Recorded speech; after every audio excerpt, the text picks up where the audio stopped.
Hey everybody, this is time for Pride. Pride it means so much more than it used to years ago. Our period of pride is what's actually going on today because we had all the martyrs that, put their foot forward and something. Pride this year is focusing on, all kinds of people that are different, but everybody's a human being, so we all know that they have to have these, they're worthy of respect. Apparently, I believe that now it's easier for people to come out and be who they really are and say what's on their mind. We have this thing called love, and that when we say love, we couldn't possibly mean it if we don't assume love to be for everybody. And so to be proud of who you are and who you love is just as natural as drinking a glass of water. And as we all know, everybody drinks a glass of water. That's how wonderful it is. If you think of the terms love, that's what love is. First, we love who you are, yourself. Because if you can't love yourself,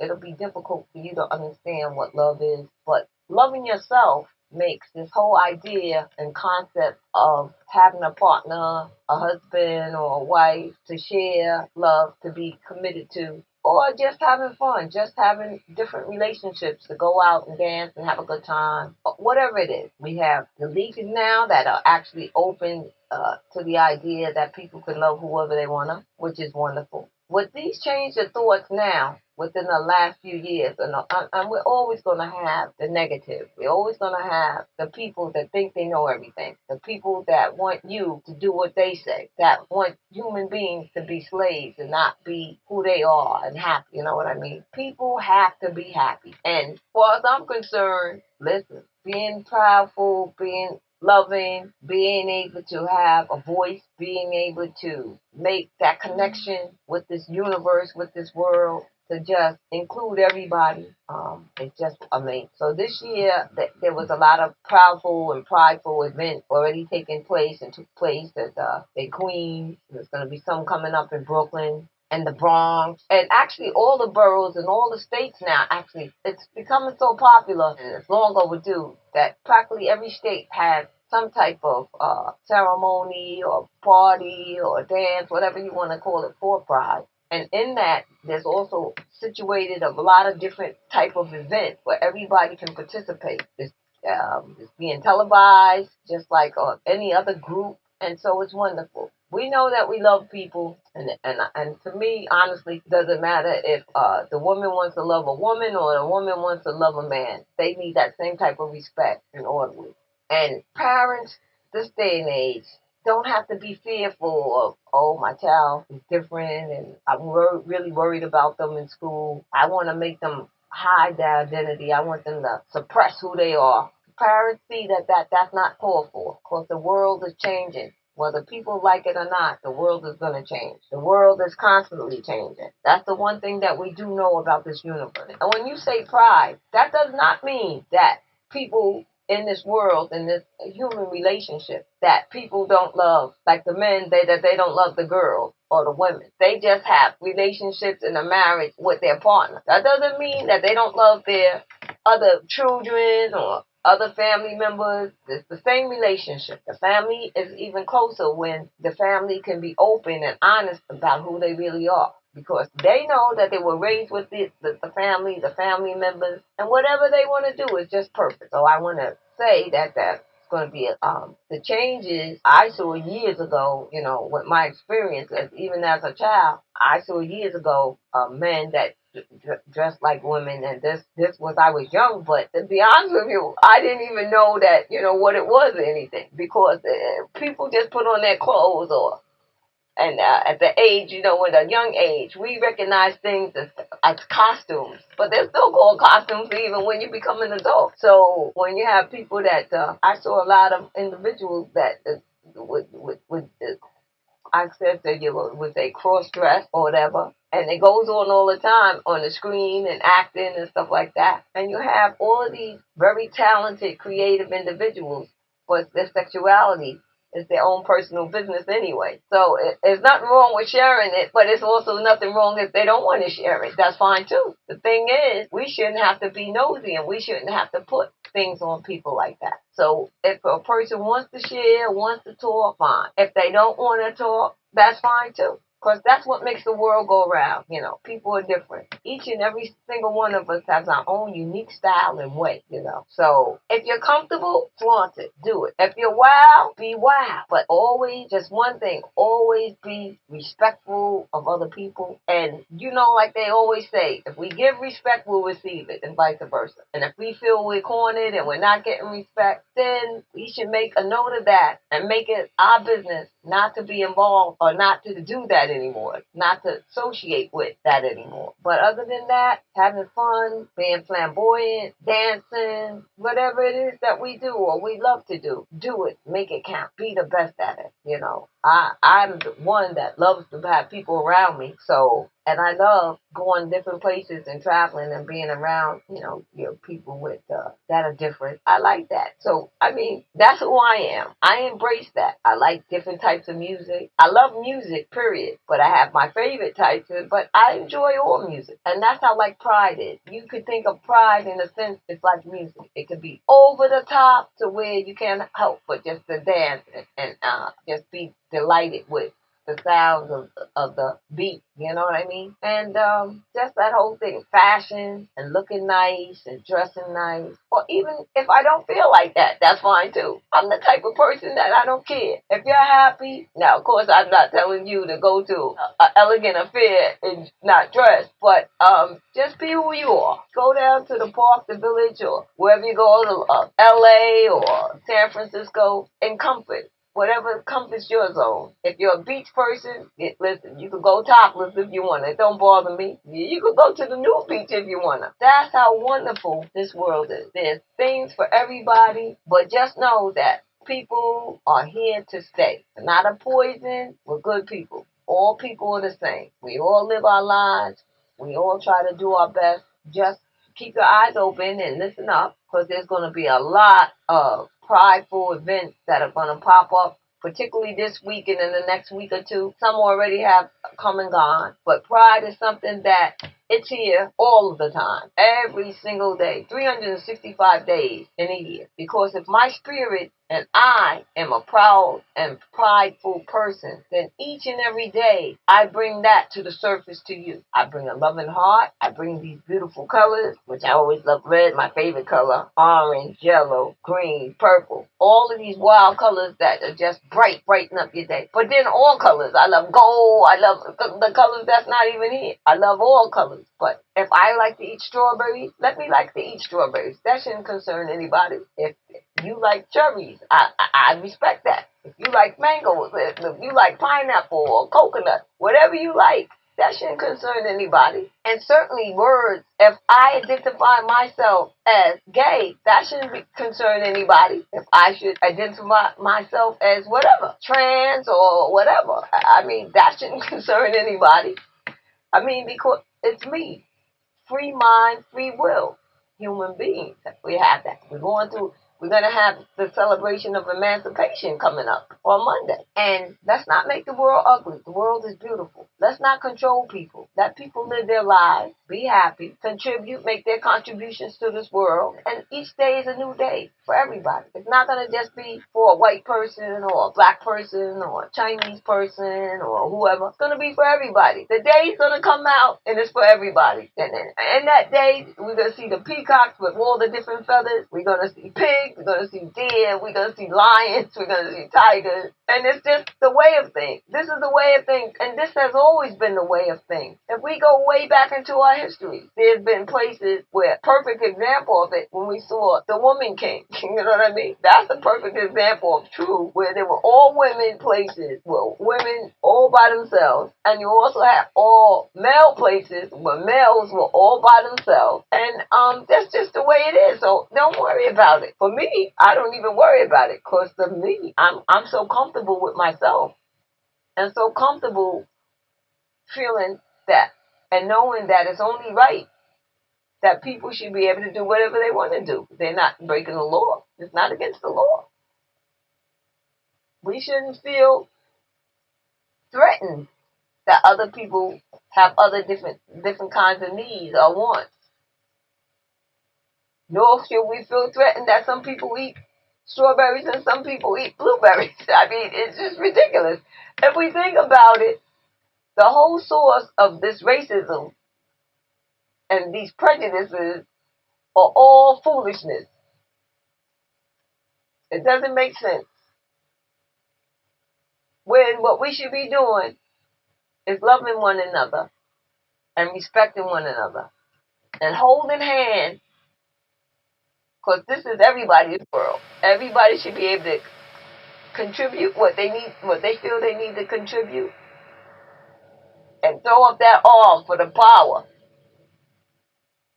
You know, people that go way back, they remember this arm being held up as one of the signs for the old Paradise Garage.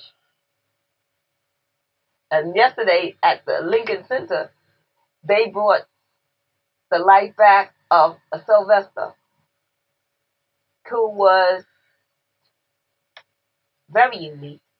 He would perform, come on as a boy, do the slow songs as a girl, and he didn't care. And he just was amazing like that. And we're talking quite a few years ago. I remember seeing him a couple of times as if it was yesterday. You know, and the tribute that they did to him yesterday was so beautiful, and I mean, it was so wonderful. And I thought of the last time that I seen him. I think the very last time that I seen him was in California. But if it wasn't in California, it was like in the 80s at this club at Mellon's down on 16th Street at Irving Square, where you would ride the elevator and go up to the 12th floor. And he put on a spectacular show for Christmas Eve. It was one of a kind. All of his shows are excellent. But in Sylvester's the type of person that he showed you all of the signs. He showed you how religious he was with the gospel, how he liked all genres of music, how he loved the gospel beat, how he loved the choir, how he had excellent background singers.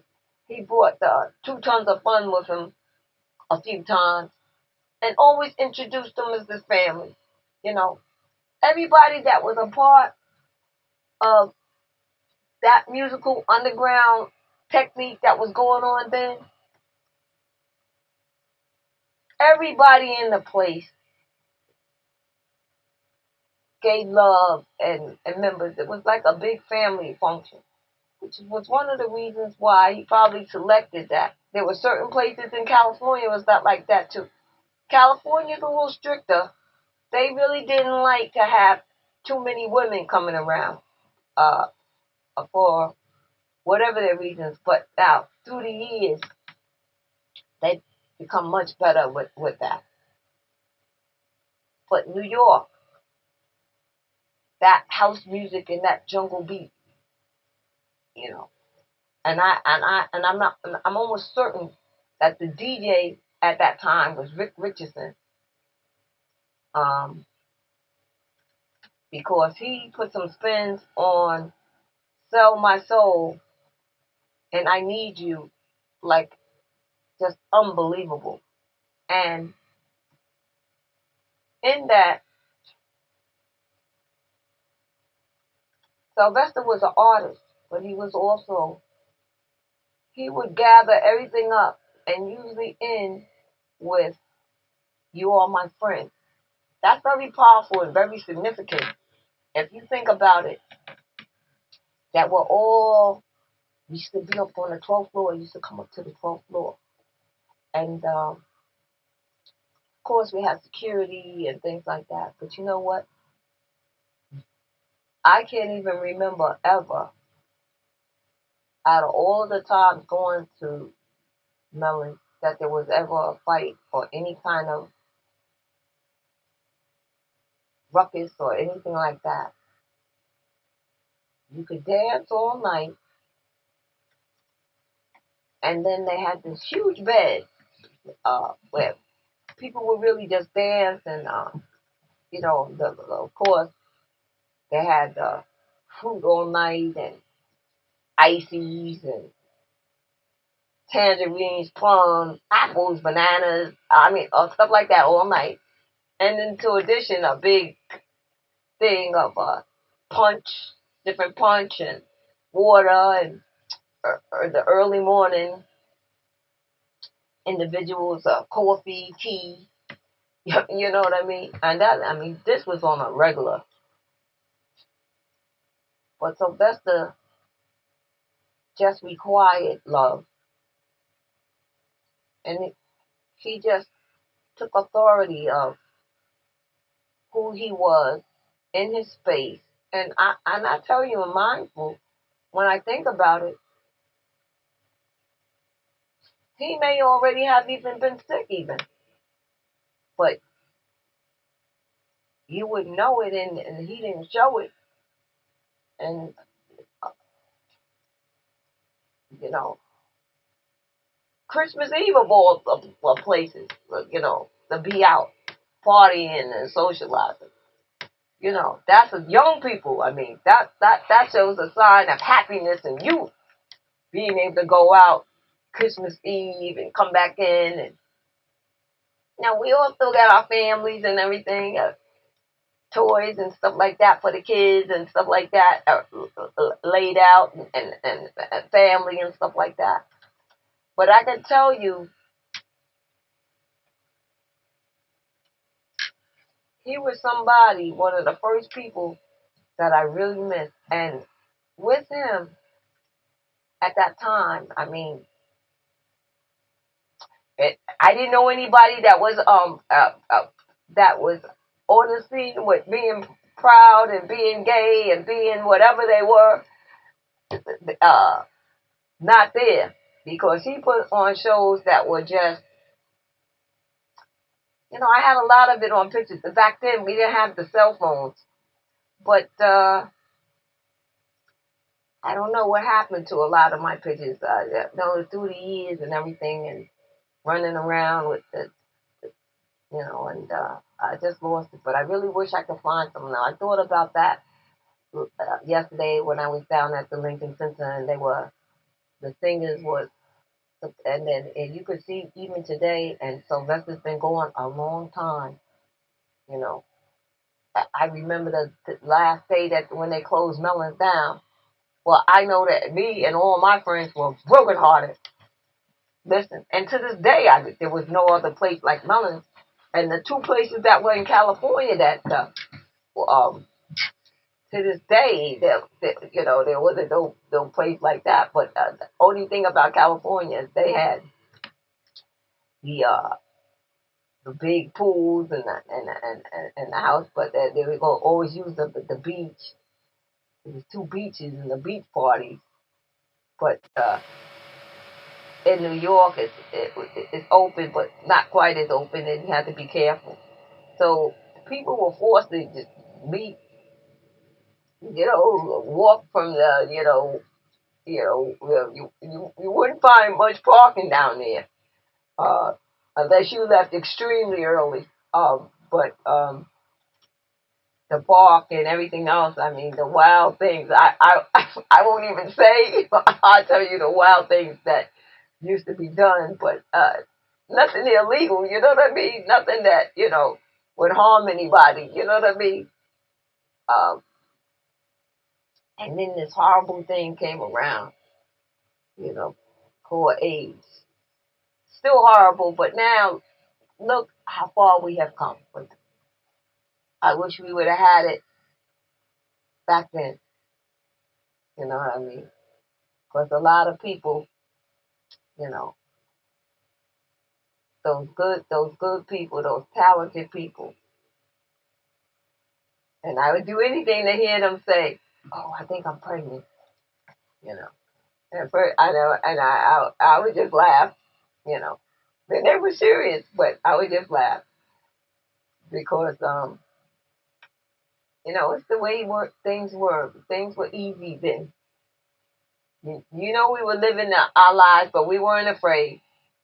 And chances are, to be a gang of us, and we had people that were. vigilantes that thought they were doing the world a favor by killing us and hurting us. You know what I mean? And trying to catch us. You know what I mean? They used to do things, but downtown down at the Melons, I really never heard of any problems. There was a few things that broke out back in the days, at the better days and things like that, but usually things were peaceful. And you go back, Dutchess and all these places that that was something to tell you that when I ever get an opportunity, I'm gonna dig and find some of those Sylvester albums. But the one that runs to my mind is the Sylvester album where he had on the striped T-shirt. That album, I mean, I played all his music because, back in those days, we had the giant 45 that would play long. Donna Summer started it with the Love to Love You Baby and, just the long versions of with the beat and not even the voice. So on one side, you would just have the music that was so serious, for the club. And on the other side, you would have the sounds with the sounds. And the album would have his vocals. But when you had those DJs back in those days, T. Scott and Mitch Richardson and Larry, they just did, and of course, all of the women DJs that ran the girls club, um, they a lot of them not here anymore either, but they you know, I can't even give you the words. You couldn't even think about going in the club and standing around back in those days. It's just impossible. You know what I mean? You know what I mean? And you go out to party and go out to dance and hear some good music. That's exactly what you're going to do.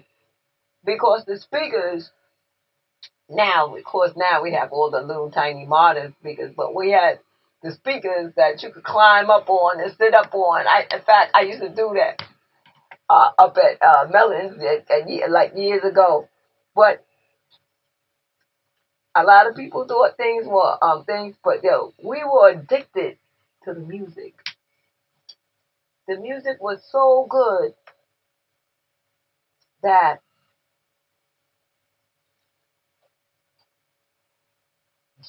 you wouldn't let a Friday or Saturday go by without getting into that Mellons if you could. You know what I mean? I'm gonna tell you the truth. To me and Sylvester being there at that Mellons a few times too, a lot of times out in California, but it's been back in those days. I probably my mind and with the traveling and the tired and being young, I simply can't remember. But I do know the last few times those places aren't there anymore. So I can't think of the name, and because I used to go mostly all the time with my brothers, Charles and Landy and Philip, and all of them are gone now. JoJo and all of them are gone, and they all went out, checked out.